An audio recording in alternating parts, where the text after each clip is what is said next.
이번 2025년도 국립민속박물관이랑 함께한 공동기획전은 저희가 기후변화를 통해서 물론 생물들도 달라지고 있지만 우리 삶도 어떻게 달라지고 있는지에 대해서 조명하고자 전시를 마련하였습니다.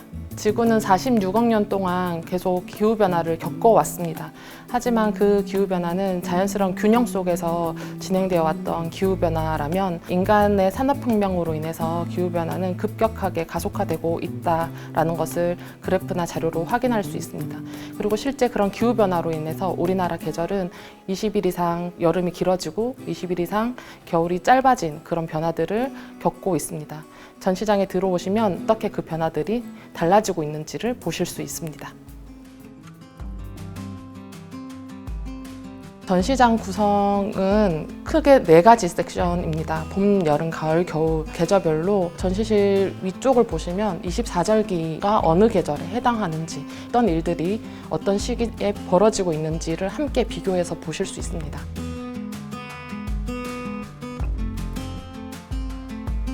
올해 2025년 봄에 크게 산불이 났던 거를 뉴스를 통해서 아마 알고 계실 겁니다.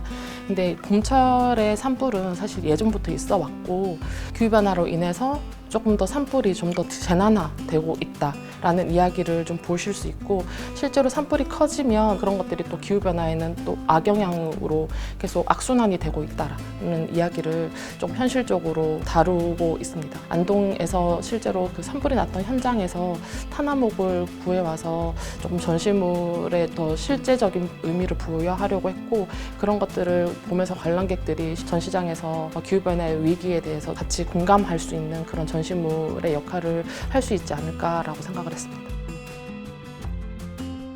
사실 이제 기후변화 이야기가 나오기 시작하면서 사람들이 느끼고 있는 부분 중에 하나가 여름이 길어지고 있다라는 부분일 것 같습니다. 저희 포스터를 보시면 여름이 매우 길어지고 있다라는 것을 조금 저희가 디자인적으로 풀어낸 부분이 있습니다. 사실 우리나라에서 가장 수온의 영향을 많이 받고 있는 지역이 제주도라고 볼 수 있는데요. 그 어업 현장에 가서 1970년대부터 어업 활동을 하고 계신 선장님과의 인터뷰를 통해서 실제로 그 수온의 변화로 인해서 예전엔 특산품이었던 자리돔이 지금은 잘 잡히지 않고, 그리고 예전에 보지 못했던 어종들이 훨씬 더 많이 늘어나고, 그리고 아열대 지방에 사는 그런 어류들이 실제로 제주에서 굉장히 많이 나타나고, 그리고 상인들은 실제로 이름을 모르고 이런 것들을 버리거나 아니면 이름은 잘 모르지만 판매를 하고 있다거나 이런 현장들을 보면서 실제로 기후변화가 어업 환경에서는 굉장히 또 밀접하게 그들의 생활에 영향을 미치고 있구나, 이런 것들을 조금 확인할 수 있었습니다. 그래서 그런 인터뷰 영상이라든지 저희가 가지고 있는 생물 표본을 통해서 관람객들한테 그런 변화들을 좀 소개하고 싶었습니다.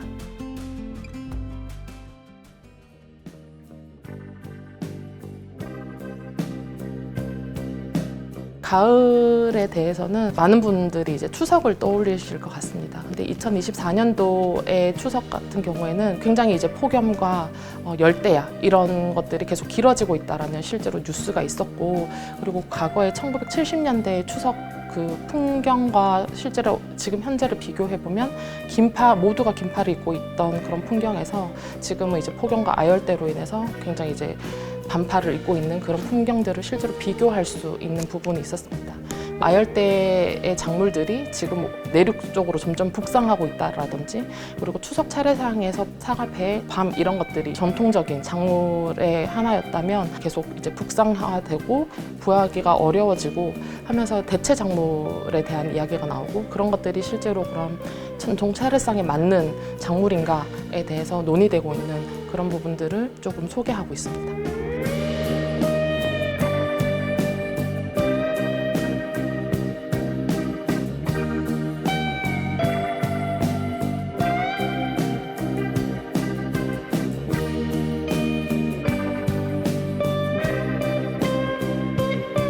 겨울 같은 경우에는 예전에는 한강에서 잉어잡이를 했다거나 썰매를 탔다거나 그런 스포츠를 즐기는 일상이 있었다면, 현재는 지금 한강이 얼지 않고 눈이 내리지 않고 따뜻해지는 겨울로 인해서 사람들이 한강에서 이제 얼음 낚시나 이런 것들은 사라져가고 있는 일상, 그리고 우리나라에서도 점점 따뜻해지고 있는 그런 기후 때문에 동면의 시기를 놓치거나 춥지 않은 그런 기온으로 인해서 그런 동면의 시기가 짧아지거나 나타나지 않음으로 인해서 곰들이나 이런 생물들이 깨어나지 않아야 할 시기에 깨어나서 위협을 느낀다거나, 족제비 같은 경우는 흰 털을 가지고 있어서 흰 눈이 위장의 역할을 해주는 부분이 있었는데, 그런 것들로 인해서 더 노출이 천적들한테 많이 되고 생명의 위협을 느끼고 있다, 이런 변화들을 소개를 하면서 실제로 이런 갑작스러운 기후변화가 이런 생물들이 진화하고 적응하는데 굉장히 시간이 필요함에도 불구하고 너무 가속화되고 급격하게 변하고 있어서 사람과 동물들도 이런 기후 환경에 대해서 조금은 심각하게 느끼고 우리가 어떻게 적응해야 되는지 실제로 볼 수 있는 그런 전시가 되길 바랍니다. 마지막 부분에서는 봄, 여름, 가을, 겨울에 대한 변화를 보고 조금 더 긍정적인 메시지를 안고 갈 수 있도록 조금 시민들이 실제로 그런 변화들을 어떻게 느끼고 있는가에 대해서 인터뷰를 담았고요. 그리고 전문가 인터뷰를 통해서 조금 관람객들에게 그럼에도 불구하고 우리는 변화를 겪고 있긴 하지만 희망적인 메시지를 가질 수 있다라는 이야기로 조금 마무리를 하려고 했습니다. 그 기후변화라는 거는 사실 이제 어른들의 경우에는 내가 어렸을 때와 현재를 비교하면 굉장히 비교가 쉬운 부분이 있을 거라고 생각합니다. 그리고 저희 박물관은 이제 가족 단위로 많이 오는 박물관이다 보니 가족들이 함께 왔을 때 실제로 아이들은 잘 공감하지 못하는 그런 과거의 기후나 일상에 대해서 실제 전시물을 보면서 좀 많이 이야기를 나눌 수 있는 부분이라고 생각을 하는데요. 그런 부분에 있어서 심각하다고만 받아들이지 말고, 그래서 우리가 어떻게 이 변화를 받아들이고 함께 잘 살 수 있는가에 대해서 조금 긍정적인 메시지를 안고 기후변화에 대해서 조금 이야기할 수 있는 전시로 관람을 하셨으면 좋겠습니다. 서대문 자연사박물관은 2003년도에 개관한 자연사박물관이고요. 국내 최초로 지자체에서 자연사에 대한 중요성을 깨닫고 설립을 했다는 데 의미가 있다고 생각합니다. 22년 동안 수도권에서 자연사를 중심으로 다양한 콘텐츠와 전시를 기획하고 운영해왔고, 특히 교육 프로그램으로는 어린이 돈스트가 있어서 실제 어린이들이 자연사에 참여할 수 있는 기회와 경험을 제공하고 있고, 연 5회 이상의 전시와 다양한 프로그램으로 관람객들의 사랑을 꾸준하게 받아오고 있습니다. 국립자연사박물관이 없는 실정에서도 서대문 자연사박물관은 그런 선두적인 역할을 해오고 있는 그런 박물관이라고 말씀드릴 수 있습니다.